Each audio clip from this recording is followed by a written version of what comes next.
मुग्धा और उसकी सास के बीच पूरा समय सास के किसी न किसी काम को लेकर मतभेद चलते ही रहते हैं। बहू, ओ बहू, जरा चाय बना दे। मुग्धा चाय लेकर आती है। ये लीजिए, और कुछ चाहिए? अरे नहीं, बस चाय पीने का मन था। जाओ, तुम दूसरा काम करो। चाय पीने के थोड़ी देर बाद सास दोबारा मुग्धा को आवाज लगाती है।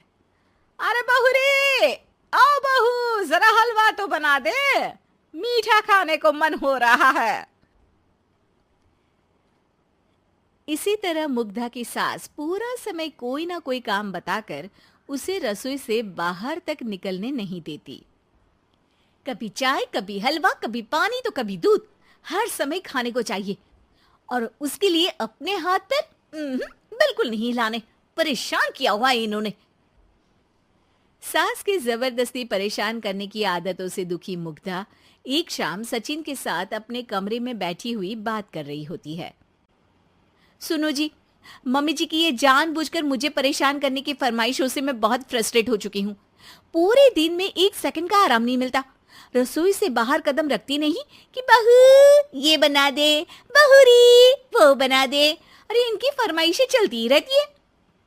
अरे मुग्धा, माँ खाने की शौकीन है, पर उम्र हो चली है, खुद खाना नहीं बना सकती, इसलिए तुमसे बोलती है। अरे तो शौक भी उम्र देख कर रखने चाहिए ना। समझ में नहीं आता, हर समय फेविकॉल का जोड़ लगाए सोफे से चिपकी बैठी रहती है। इतना सब डाइजेस्ट कैसे हो जाता है उन्हें? अरे तुम मेरी माँ से इतनी नफरत कैसे कर सकती हो? मैं उनसे नफरत नहीं करती जी, बस परेशान हूँ। जहाँ मुग्धा अपने पति से ये सब बोल रही होती है, वहीं उसकी सास भी कमरे के बाहर दरवाजे से कान लगाए सारी बातें सुन रही होती है और अगली दोपहर रसोई में मुग्धा के पास जाती है। बहू, आज ना मेरा कुछ मसालेदार खाने का मन है। तो चाय बना दो, मुझे बहुत पसंद है। अरे ना, ऐसा कर लिट्टी चोखा बना ले। और हाँ, जितना मसाला बातों में मिलाकर पति को सुनाती हो ना, सब्जी में भी वैसे ही डाला करो, खाना स्वादिष्ट बनेगा।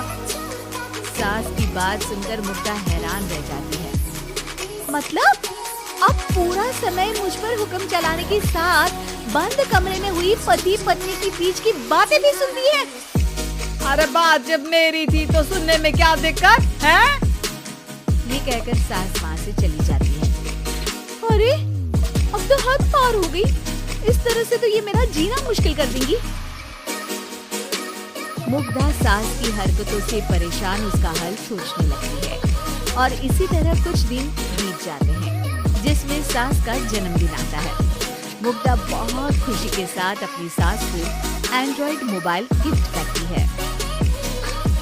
मम्मी, आपको सबसे बात करने के लिए बहुत दिक्कत होती है ना, कभी सचिन तो कभी मुझे बोलना पड़ता है, पर इस मोबाइल से आपको कोई दिक्कत नहीं होगी।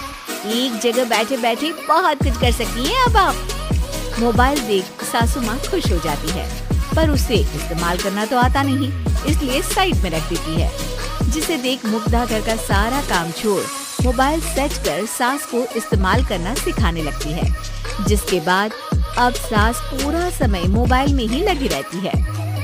हाय, जब से मम्मी को मोबाइल मिला है मेरी लाइफ में कितनी शांति आई है। अच्छा है, इसी तरह बिजी रहे तो मैं भी सुकून की जिंदगी जी पाऊंगी।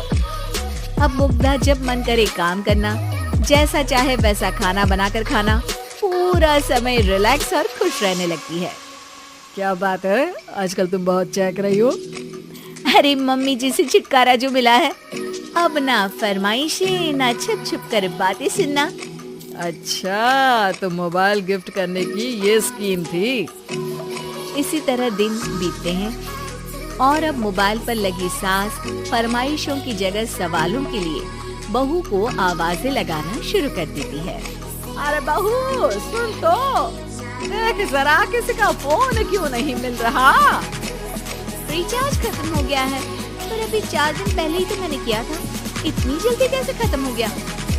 अरे मैंने कल तेरी कनाडा वाली मौसी सास से 3 घंटे बात की थी ना। क्या?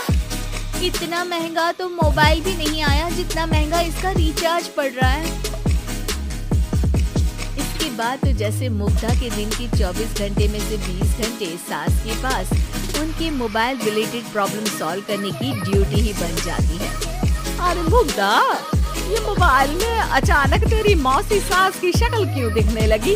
और ये तो हिल भी रही है। मम्मी, ये गूगल डुओ का वीडियो कॉल है। इसमें आप बात करने के साथ एक दूसरे की शक्ल भी देख सकती हो। अच्छा, ये तूने मुझे पहले क्यों नहीं बताया? अब बताने के लिए पहले नहीं बताया। इसी बीच सचिन भी वहाँ आ जाता है और सास अपनी वीडियो कॉल में बिजी हो जाती है। सास बहू में क्या गपशप चल रही है? इसे गपशप नहीं, दिमाग का दही होना बोलते हैं। पर तुम तो मम्मी को मोबाइल देकर बहुत खुश थी, फिर क्या हुआ? हाँ, उसका सुकून भी कुछ ही दिन मिला। अब घर के टंटे खत्म हुए तो मोबाइल की टिंग टिंग शुरू हो गई। देखो भाई, कुछ पाने के लिए कुछ खोना तो पड़ता है।